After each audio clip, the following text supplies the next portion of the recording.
You almost can't say Modern Warfare 3 Zombies without saying the Tombstone glitch and duplication. I would submit that probably over 50% of Modern Warfare 3 Zombies players use the Tombstone to duplicate items, share schematics, etc. Now, the real question becomes, is it good or is it bad for the game? And why should you or should you not do it? Listen up.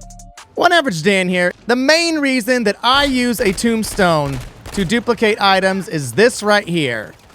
You're relatively weak when you start out. This is a gray, not pack-a-punch weapon, and these are some of the better weapons in the game, and you're struggling. But if you have a Tombstone, you do this, and suddenly, life is simple. It saves me 30 minutes every single round that I don't have to grind up through pack-a-punch 1, 2, 3, over and over and over again. So if I want to go run tier 4 Dark Ether, for example, I need to get to Pack-a-Punch 3. So if I have a Flawless Ethereum Crystal, I can do that instantly, or I can spend about 20 to 30 minutes in order to get 30,000 essence so I can get Pack-a-Punch 1, 2, and 3.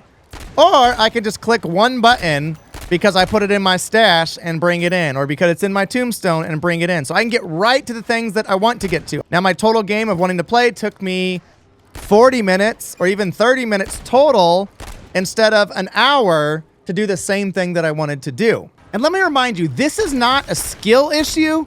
This is a time issue and a fun issue. I can play the hard modes. I can go in on naked runs like I do on this video up here. We can do that. That's not what we're talking about. Now, speaking of Pack-a-Punch, the other very important thing is weapon rarity. If you have a gold ether tool or legendary ether tool, it gives you 4 times the damage. Check out my video here. I explain everything about the rarity of weapons and Pack-a-Punch and how they interact. Now, the big thing with ether tools, there is no guaranteed way to get them other than to craft them, and we'll talk about crafting in a little bit. But even when you're playing tier 3 and doing a bunch of contracts, like I was beating high value target, mega abominations, getting all the most difficult guys I could find, out of like 5 contracts, 3 of them gave me blue, or what they call rare ether tools. That's it. One, I got 2 blue ether tools. Another one, I got 2 blue ether tools, just getting absolute crap loot. And so even if you go through the 30 minutes of grinding out to get tier 3 Pack-a-Punch and either an epic or a legendary ether tool to get that max weapon damage, you're not even guaranteed to get that. You might play a whole round and only get blue. So now you can just go take on the mega abominations from the start. You don't got to worry about it. Blow their heads off, you know, normal things like that. Take this disciple here, convert him to my side. Hey, you're missing another head there, buddy. You gonna be okay? Sure doesn't look like you're gonna be okay. Ooh, we're gonna blow his head off. Yeah, you like that, don't you? Now, if I were messing with this game, what I would do to adjust is that there would be a minimum reward system. So if you are in tier 3, let's say if I do a tier 3 contract, you are guaranteed that epic or better items will drop. Now, it's not guaranteed what items. I understand having that randomization, as it does help the psychological addiction to keep playing a game because you never know what you're going to get, which is great, but you got to change it so that the reward is actually worth the time invested. And right now, it's just genuinely not. That brings me to the next side of schematics and the crafting system. The fact that they put schematics in, that you have to exfil with them successfully to unlock them, all of that works phenomenally well and makes the game much more fun to play because there's something to grind for. And then when you grind for it, you unlock that legendary ether tool, that Flawless Ethereum Crystal permanently to be able to craft it on your own for yourself or for other people, which is a great system. I love it.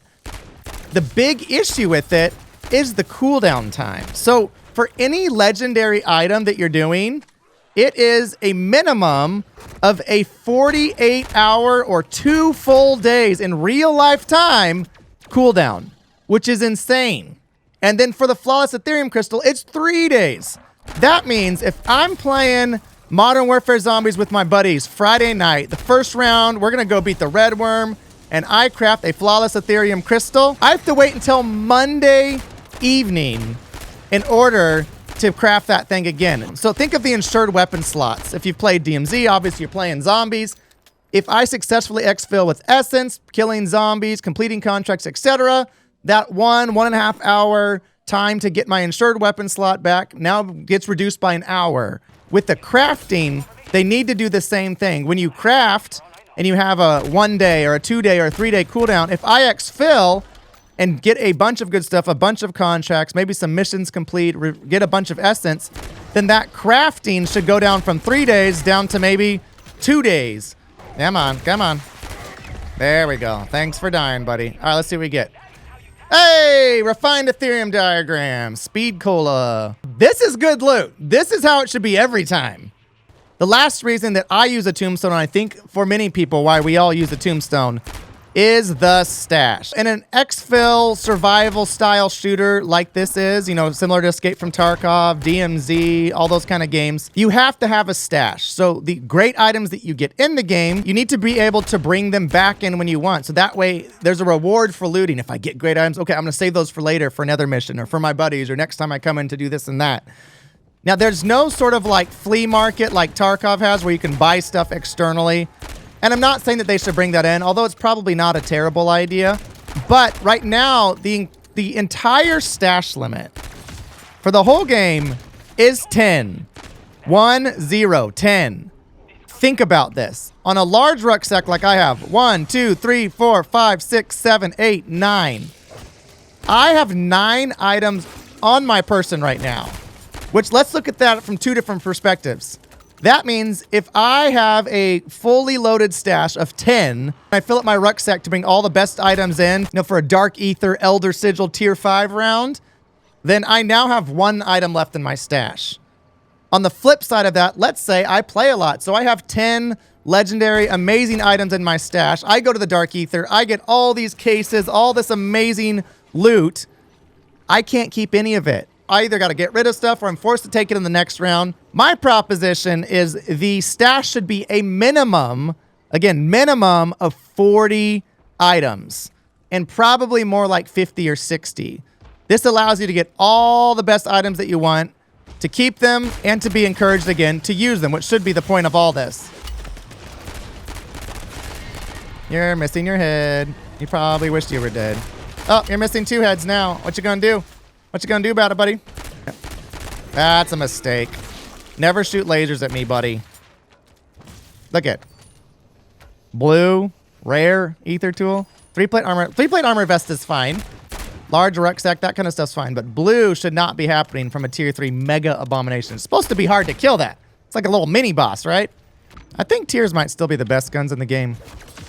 I know a lot of you, when you watch this video, are going to be like, well, you're a cheater and you shouldn't cheat and you should earn it naturally. My argument to that is this is a player versus environment game. It's co-op, meaning I am not competing with other players. So if I exploit with a tombstone and duplicate my items because I don't want to grind for 30 minutes every time, it doesn't affect you. More so, I would say that it actually brings a net benefit. Most people that play games, if you're anything over like 20, you have a job, you have responsibilities, you might volunteer places, you might have a family, a spouse, kids, etc.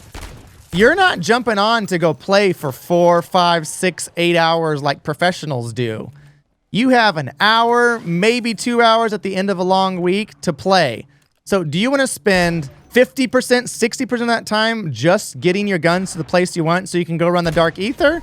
Or do you want to go right in and make it so you can run 4 or 5 Dark Ethers in one night instead of 1 or 2? This isn't Warzone. We are not playing against real people. If this was Warzone and we're using an exploit like this, then 100% it's an issue. You should be, you know, banned or at least shadow banned temporarily for it until you make better decisions, kind of a thing. But it's PvE. And so for me, in single player games, in PvE games like this, have fun, enjoy the games. And if you want to play with dupes and this kind of stuff, like in Zelda, you want to duplicate your weapons, good. If you don't, also good. No judgment, right? But just play the game that you want to play in the way that you want to play. Also, speaking of running with your squad and tombstone duplication, make sure that you join the Discord down below. We have over 3,000 people in there, most of whom are Zombies player. It's pretty family-friendly-ish. The people are great. If you're looking for a squad, no matter what skill level you are, they're there. If you enjoyed this video, like and subscribe for more Modern Warfare Zombies and Warzone content. And remember to hit that notification button here on YouTube. And as always, I will see you live on YouTube.